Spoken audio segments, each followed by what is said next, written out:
we got a lot of questions during the presentation that I couldn't view, and some chats as well. So I will take a look here and see if there are some that I can answer today. But if not, while I'm answering these questions, I actually do want to pull up the very last slide here, which is our contact information. So you will find that Quebec students, because your educational system is just a bit more unique than the standard 9 through 12, we do have a contact form here for you on the left, which can be found on our website, eligibilitycenter.org. But all other Canadian provinces can contact our phone number here on the right from 9 a.m. to 5 p.m. Eastern Standard Time. And we have a full customer service staff available to answer your questions for you. And with that, while I'll leave that information up, I'll take a look here through some of the questions and answers to see if there are ones that I can answer. And Suji, feel free to chime in if you have anything. I'm just browsing through our social media and the questions coming up there. So if there's anything that wasn't discussed during the presentation now, I'll be sure to ask you. Okay, great. So let me just take a look here. So I did get a few questions about the difference between the SAT and the ACT, if one is preferred over the other. For initial eligibility purposes, there is no preference of one over the other. You'll see that they're both on our sliding scale.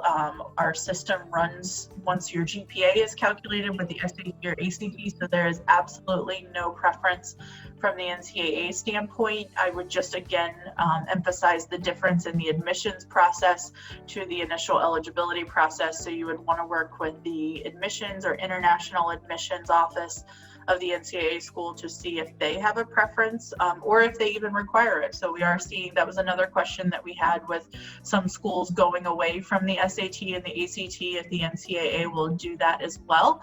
And I think the answer to that is really to be determined. As of right now, there is no plan for that, but our research staff and our governance staff are continuing to track on those things. And if any changes are made to that, that will be made through our governance process and with our research in mind. And then we would update our resources that are available to student athletes.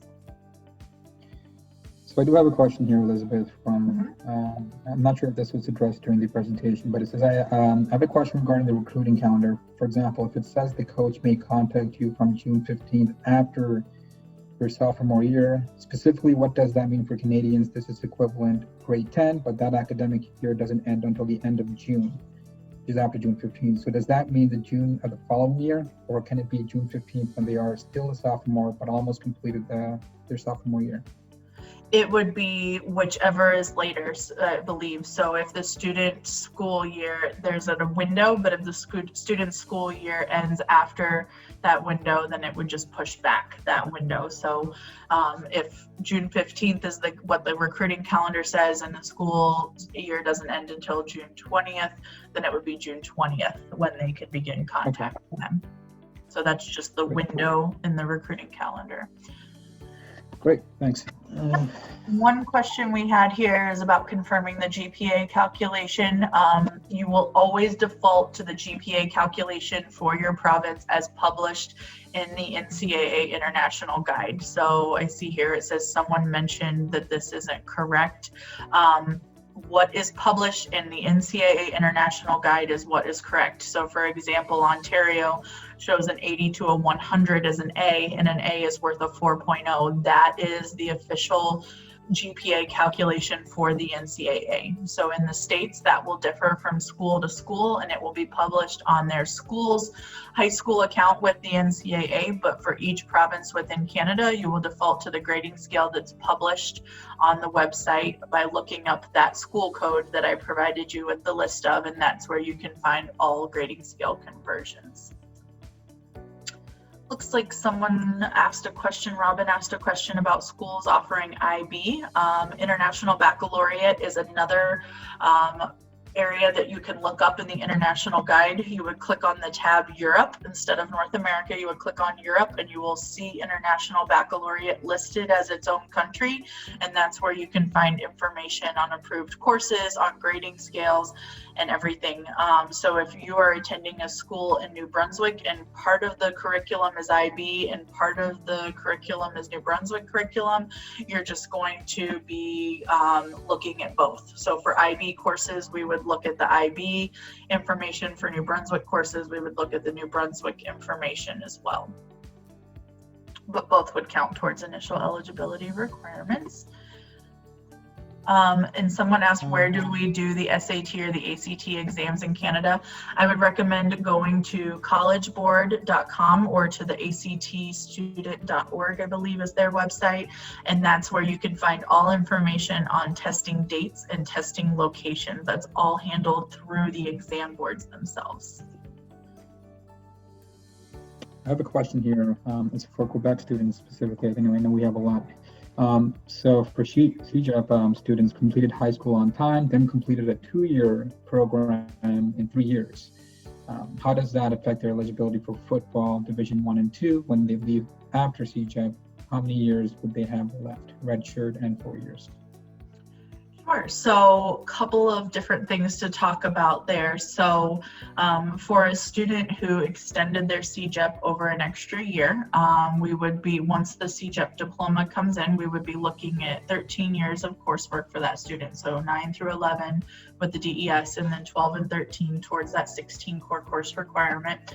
That's for Division 1. Division 2 does not have what we call a core course time limitation, which means we can consider all coursework completed prior to full-time enrollment towards that 16 core course requirement.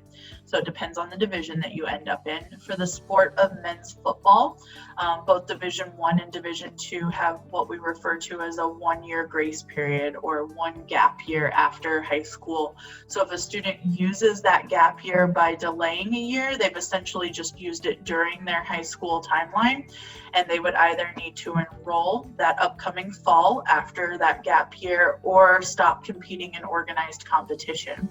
Because for every year that you continue competing in organized competition outside of your grace period, you essentially lose a season at the NCAA level. So what that means is if you were to take 2 years after high school, you would lose a year.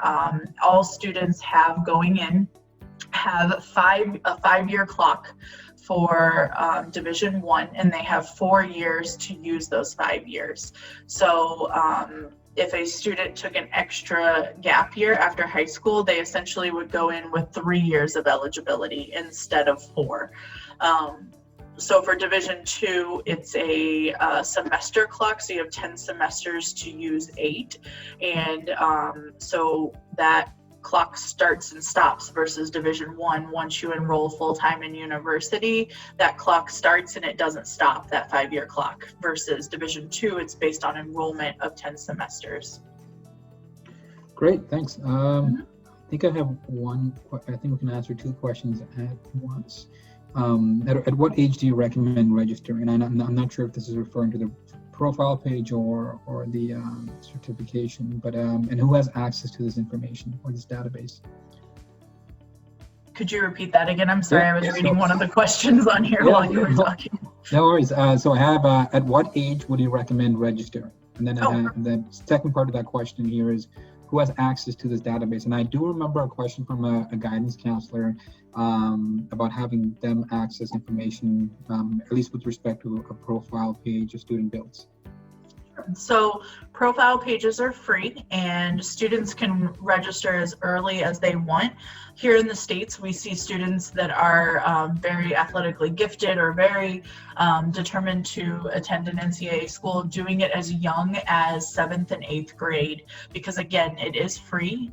There's nothing about it that holds you to it. If you choose, as many students do at ages 11, 12, and 13, if they decide, one day that they no longer want to play baseball or rowing or whatever sport they choose. It's a free account and there's no loss if you choose to not pursue it further. So we recommend students do it by grade 9 so that they can track on their eligibility and the requirements all through secondary school or high school, but there's no minimum or maximum age for that process at all. And as far as who has access to this, the only people that have access to viewing information are the certification accounts are viewable by compliance officers within the athletic department. And what they can view are sports participation as well as academic information. So they would be able to view a transcript that was uploaded by your high school. They would be able to view a GPA if we've counted that or calculated that. That would be viewable only by NCAA Division I and Division II universities. Recruiting you would have access to viewing this. So high schools do not have access to viewing this information. The process in the US works a little different for high schools than it does in Canada. So within the US, because we don't have provincial ministries of education like in Canada, each individual school has their curriculum that they have to maintain. So they do have access to view that a student is registered if they are registered with their school. So if I went to Suji High School and my guidance counselor at Suji High School could view that I am registered, but not view any of my personal information, such as GPAs or test scores. But Suji High School's guidance counselor would be able to upload my transcript. So that's just the US portion of it. On the international side, currently guidance counselors do not have access to viewing any of that information. Again, it's just NCAA schools that have that information. Right, that's actually great information. I know we had some guidance counselors that requested that had that. So yeah.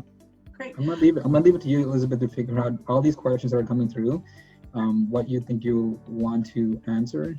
Sure. There's a couple of different questions here about data and the number of students that are in a particular sport or on scholarship. We actually do not collect the information on the type of scholarship or amount of scholarships that are on there. It's based on their initial eligibility. Registration is where we capture that information. So students could be a walk-on, they could be a full qualifier. It's just based on their registration through the process.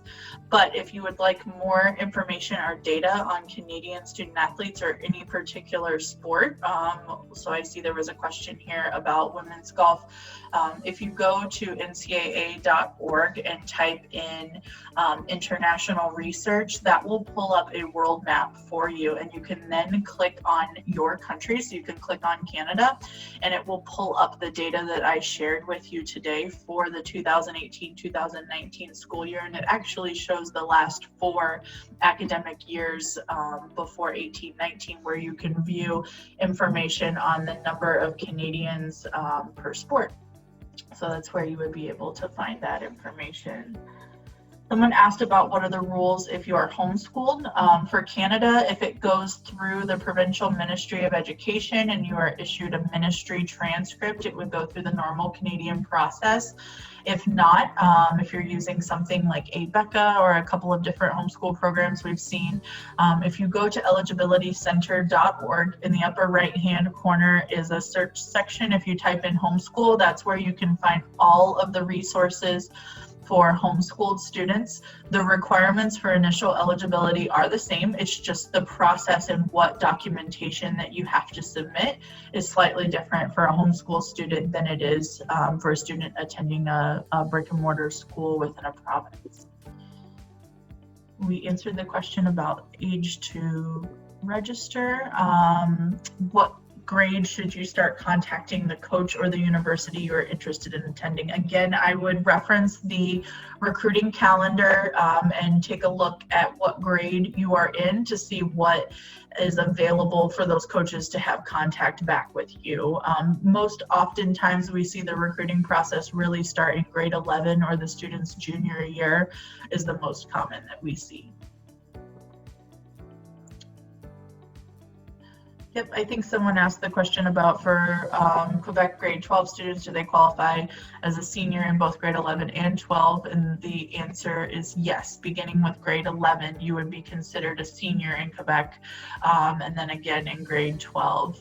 So even if you delayed your DES at the end of year 11, it's based on the class. So secondary 5, if we see a transcript that says secondary 5 for a student from Quebec, that's considered to be classed as a grade 12 student or a senior for the purposes of the recruiting calendar only. I see there have been a couple of different questions about the Ivy Leagues, and if Jen or Maritza and them are on here still, or Louisa would like to chime in to this. It's my understanding that the Ivy Leagues do not offer athletic scholarships. It's only academics and things that they work through. So that would really be a question to direct through the particular university that you're interested in attending. Those students still have to go through the process of being academically eligible and an amateur. So again, our process oftentimes mirrors an athletic scholarship that's offered on campus, but regardless of being offered a scholarship or not, just participating at a Division I or II school is what makes it where you have to go through the eligibility center and those initial eligibility requirements. So a walk-on would have to go through this process, a student receiving no athletic scholarship, as well as a student receiving full athletic scholarship. The monies portion of it is not tied to it, it's the athletic participation that's tied to it. What is the 20 and 21 rule for a 20-year-old? There are some 21st birthday rules around particular sports such as men's ice hockey. That information can be found on our amateurism resource page that was provided in this presentation. So if you go to eligibilitycenter.org and type in amateurism, you will find all of the resources for sport. We have some hockey specific resources out there. We have tennis, soccer, some of the largest sports that we see international students participate in. I would recommend that you access those for a full detailed list of those rules and how that is applied. So someone asked about the COVID-19 with the pass-fail, if that will have an impact on early qualifier status. Yes. So early academic qualifier is just another automatic waiver that's available. So for a student who does not meet full qualifier status, they could potentially be an early academic qualifier based on 13 core courses and a high GPA and test score, or they could meet the automatic waiver. So we will only apply the 2.3 grade if on the pass-fail courses if it has a benefit to your initial eligibility status. If it will be a detriment, meaning that it would lower your GPA, we would not apply that to the course. We're going to use those best 16 core courses. So there may be an impact on some students that if many of their, if an entire semester was given pass-fail, that may lower their GPA. But again, giving the 2.3 is more beneficial than giving a 1.0, which is what the previous standard would be for times outside of COVID-19 for any other semester other than this winter spring 2020 semester. And as the fall approaches, and we find out what the secondary schools are doing, high schools are doing as it pertains to virtual learning, we will continue to update the COVID FAQ with further information as we approach the next upcoming semester. Somebody asked, what are the admissions deadlines for NCAA universities? We have no deadlines. We evaluate and we determine eligibility for students year-round based on proof of graduation being submitted, test scores being submitted, transcripts being submitted, and we do hundreds of thousands of evaluations every year. Each admissions office is going to have their own admissions deadline. So just be sure to view the admissions office's website and to find out what their deadline is. Some of them may have athletic department exceptions, so I would first check the admissions website for a deadline, but then second, if you're in communication with any coaches or any compliance officers at that university, check with them as well to see if there are any exceptions to that. So someone asked that if a student has bad grades in 9th and 10th grade, but then great grades in 11th and 12th grade, how does that impact admissions? Again, admissions is completely separate than the initial eligibility process, so I can't speak to how each particular admissions office would look at that. For initial eligibility purposes, we're going to choose the best 16 core courses in the appropriate areas. So that's why we recommend students registering with us as young as grade 9 on the profile account to know how each course will impact their initial eligibility. Have we seen students that are still able to become eligible with not so great grades in 9 and 10 and better grades in 11 and 12? Yes, it just depends on how much that student applies themselves. How bad were those grades in 9 and 10? Did they have the opportunity to take any summer courses to replace any of those grades in 9 and 10, or any other opportunities to make up for those courses? One thing that I will point out, for Division I, if you graduate on time with your class in 4 years, you can take up to 1 additional core course towards Division I eligibility. So if you were to take a gap year or a 5th year after graduating on time in 4 years, you could use 1 additional core course towards your Division I eligibility. If you have an education impacting disability documented on file with us, you can take up to 3 more credits to be counted towards your Division I.